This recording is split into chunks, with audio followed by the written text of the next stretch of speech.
Yeah, What have you done? I've murdered 4 people. What happens when the systems you trust let a violent criminal roam freely? And what happens when you invite this criminal into your home, near your children? In today's case, we'll look at how the monster known as Damien Bendall was created, emboldened, and let loose due to the incompetence of the authorities we trust to keep us safe. This is a story of a ticking time bomb who ultimately took the lives of 4 innocent souls in the most inhumane way possible. As we uncover the details of this case, you will be shocked to see just how preventable it all could have been. Let's get started. Damien Bendall was born on the 6th of January 1990 in Swindon, a town in Wiltshire, England. Right from the get-go, Bendall's family life was chaotic. He grew up regularly witnessing fighting, drug use, and people breaking the law. Instead of being ashamed of this, Bendall actually felt proud. He would brag to his peers about how many times his family members had been in jail. According to his own account, he started selling drugs at the age of 9. A source from his hometown said Bendall's criminal acts were all part of a stated intention to emulate a bad boy relative he looked up to. The source claimed he always wanted to be like his relative but always fell short because the relative was far worse. He was open about it and would say he wanted to be a bad boy. A neighbor who also knew him growing up described Bendall as a fantasist who boasted of hanging around with gangsters in South London. As Bendall got older, he started causing trouble in his neighborhood. In 2004, at age 13, he was reprimanded for criminal damage after throwing an egg at a woman's house. From there, he would try to escalate his violence to a sickening level. Bendall was known for hurting animals. Locals said he especially took pleasure in torturing kittens.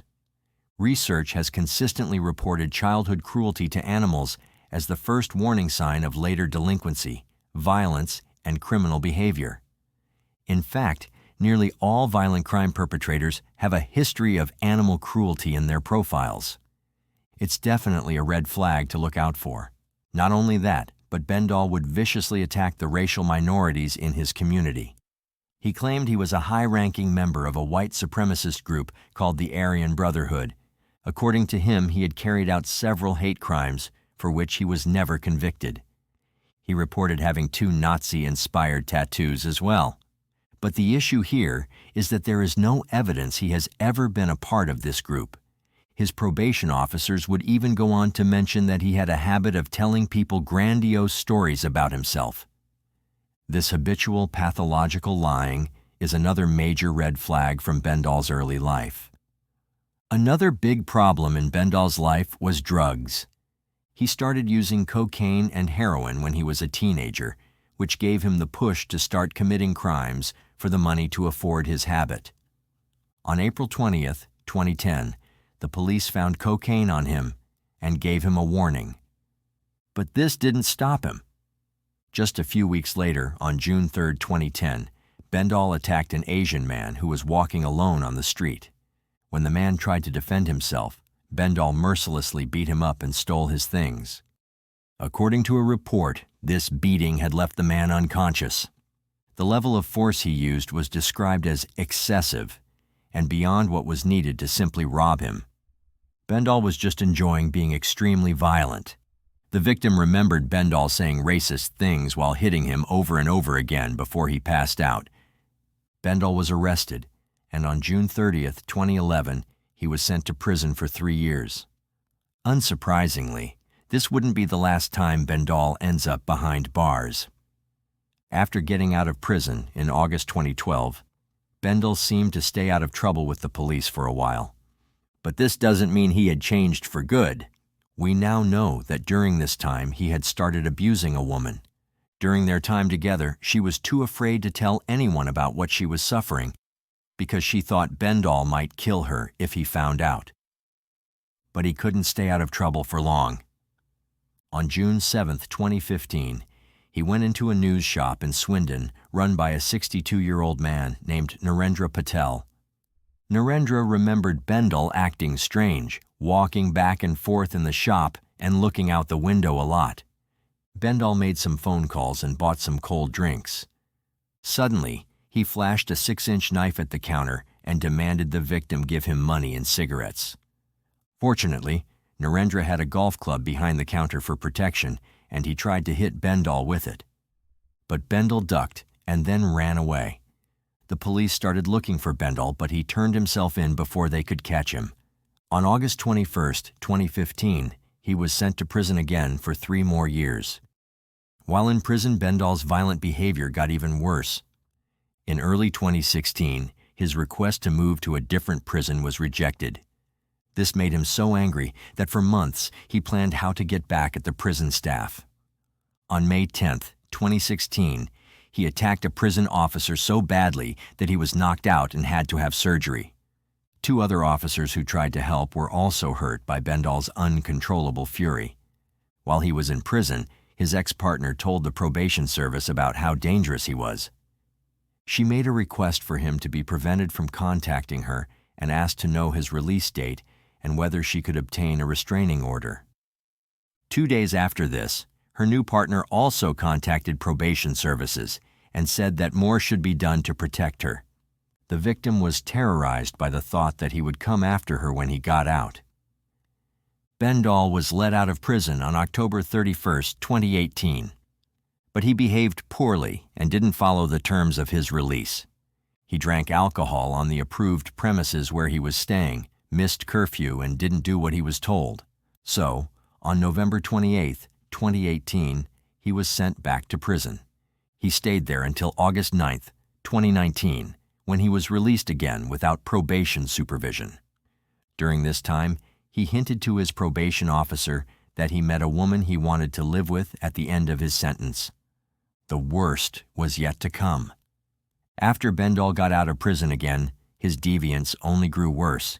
He grew a sexual interest in children. In May 2020, the police in Wiltshire were told that Bendall was trying to get close to a 16-year-old girl who was in foster care. The police wanted to warn him to keep away from the teenager, but he had escaped by then. He had allegedly moved on, trying to start sexual relationships with even younger girls who were in similar situations. The police feared Bendall could start abusing them, so he was classified as high risk. The police told the probation service about this, but later on, this information wasn't used when it should have been. This gross negligence from the probation service was widely condemned later. For now, this shows how dangerous people like Bendall can be. A lifetime of guiltlessly lying makes them experts at manipulation. With women, Bendall would draw them in by making them feel special, but later show how terrifying he really was. By then, it was often too late, as the women were under his control and too scared to leave. This is how Bendall started a relationship with Terry Harris, a 35-year-old single mother of 2. They met on a dating website in March 2020. Terry had just broken up with her partner of 14 years, Jason Bennett. Jason was the father of Terry's 2 children, Lacey, who was 11 years old, and John Paul, 13 years old. Terry really liked Bendall, and after only a few months, they started living together in a house in Killamarsh, a village near Sheffield. But, as psychopaths often do, Bendall had 2 ulterior motives for moving in with Terry. First, he could be closer to her and control her more easily. Second, he could avoid the police because they were looking for him. This was because a few months after they met, he set fire to a car he was trying to steal in Swindon while drunk and high on cannabis. Terry, who was unaware of this, really liked Bendall, but her friends and family were worried. Bendall liked to brag about his criminal past and that he was running from the police. A friend of Terry described how Bendall was acting erratically and appeared pumped up, as if he was looking for trouble. Bendall smoked a lot of cannabis, and according to those who knew him, he had 2 different personalities, depending on whether he had taken drugs. He would brag about fighting with people and talked about how he was a boxer and boasted about the times he had been in jail. In July 2020, Bendall told Terry's mother about a friend's dog who hadn't been well. His friend couldn't afford to take it to the vet, so he had taken a brick and killed the dog by hitting it around the head. When Bendall walked out, Terry had showed her mother his knuckle duster. He also leeched off Terry as he had no interest in working and spent what little money he had on alcohol and drugs. Terry's mother, Angie Smith, thought Bendall was controlling her daughter. She saw that Terry always seemed nervous around Bendall, like she was afraid of saying the wrong thing. Angie said, "She's always been a tomboy, but when she started going with him, it was always tight shorts and low-cut tops. Her hair became bright red. It was as if he was parading her round."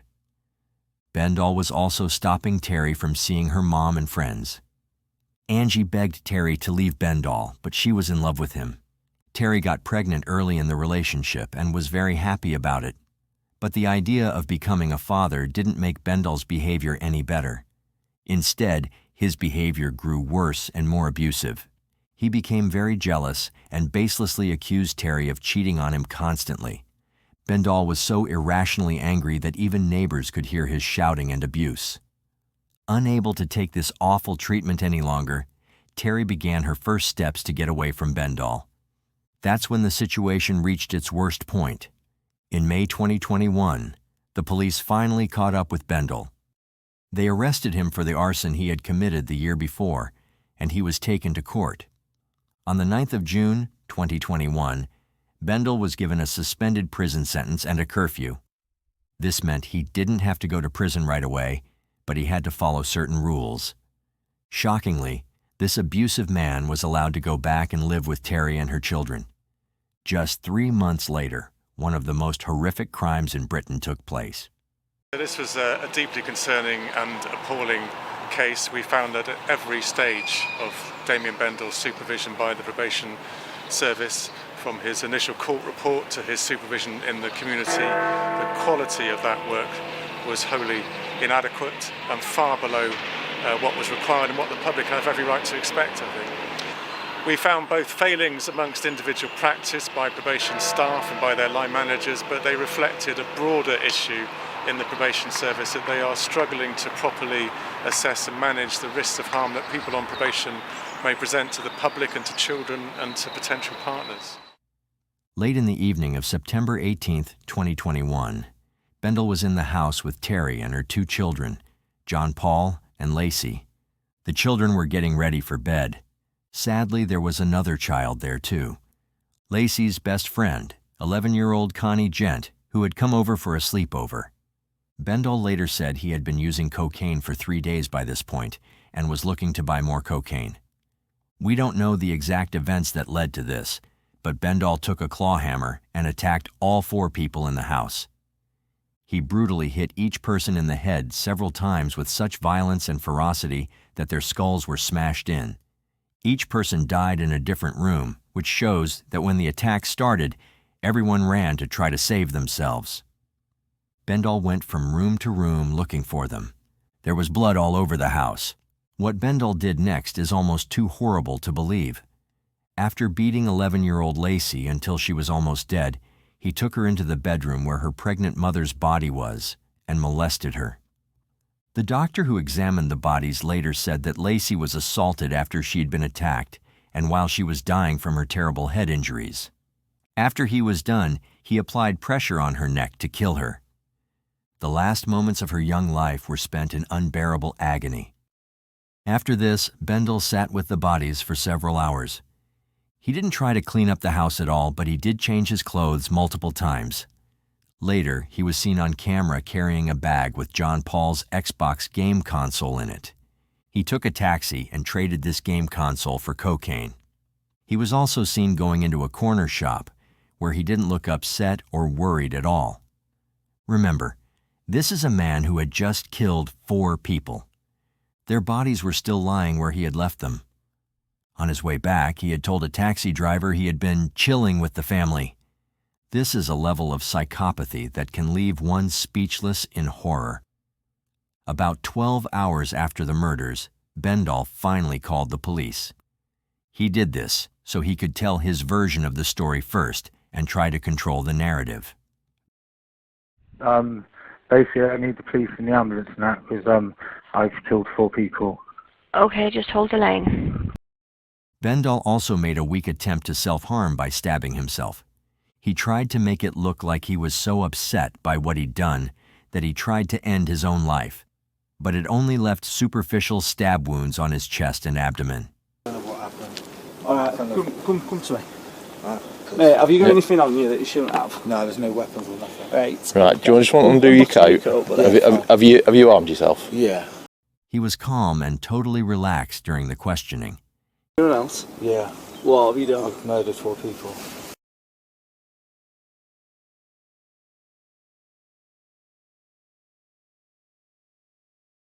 He told the officers, "The whole house is covered in blood.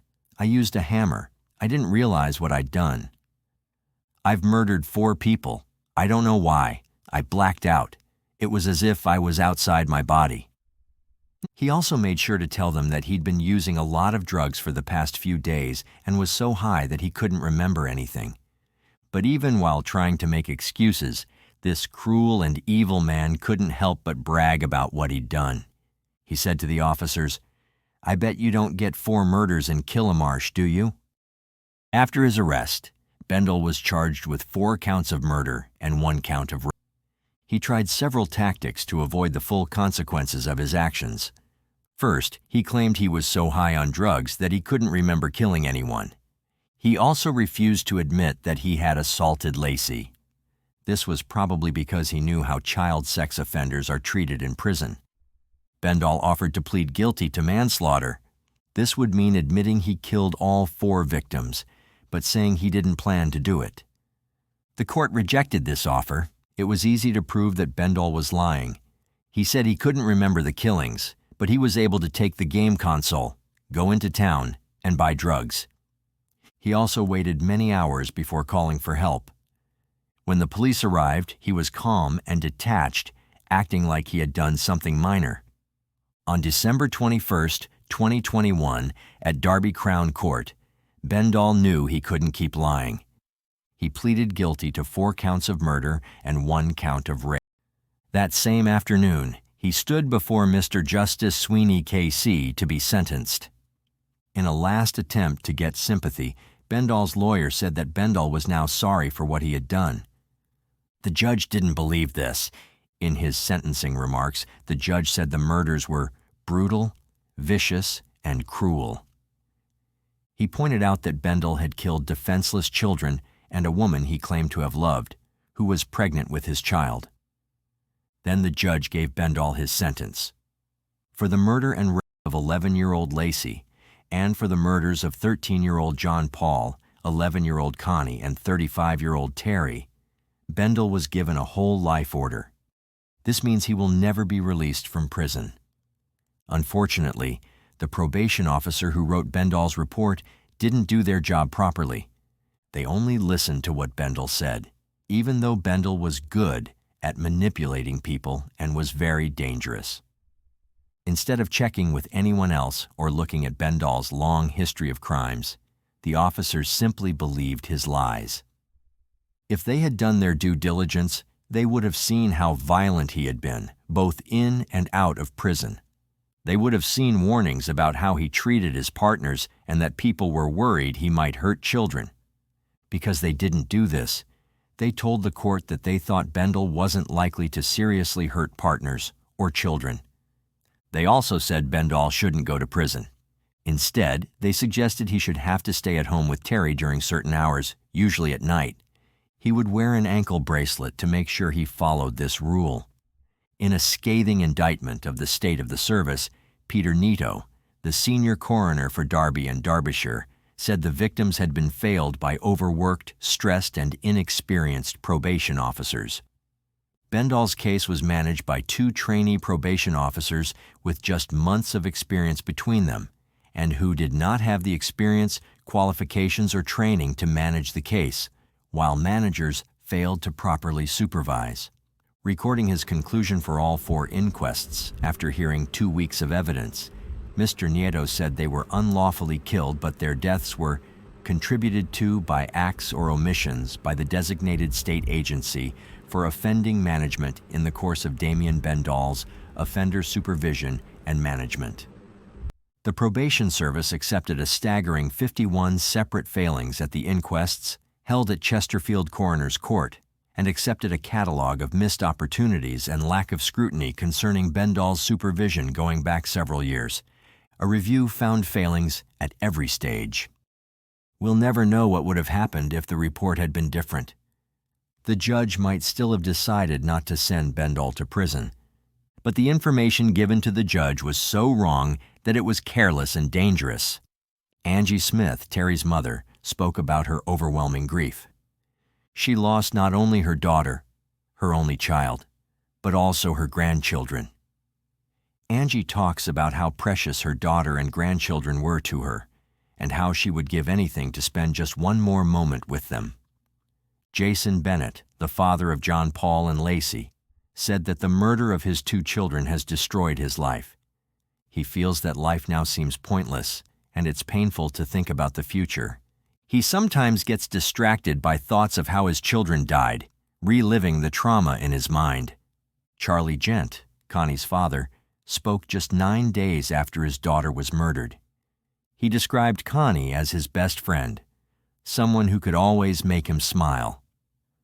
Charlie also talked about the last day he spent with Connie, saying he remembers how good it felt to hold her and how safe she made him feel. He wanted to be interviewed to urge other parents to value their time with their children, because you never know when it might be the last. Just a basic PNC check, then, you know, maybe they'd all still be here today. It could have quite easily been prevented. I think the entire system's broken, really broken. The lingering question is, why did Bendall commit these horrifying murders? Much to the family's dismay, he never explained his motives clearly. Some speculate that it was due to his apprehension on becoming a father, while others say he was abusing Lacey and wanted to keep her quiet. Could drugs be reason enough to lose control like this? Or was this plain psychopathic rage? Another question is whether this was preventable.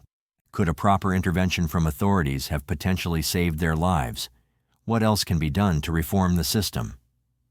At every stage of probation supervision of Damien Bendall, from assessment to the court report to his supervision in the community, the quality of that work by probation was of an unacceptable standard and well below what was required and what the public, I think, have a right to expect.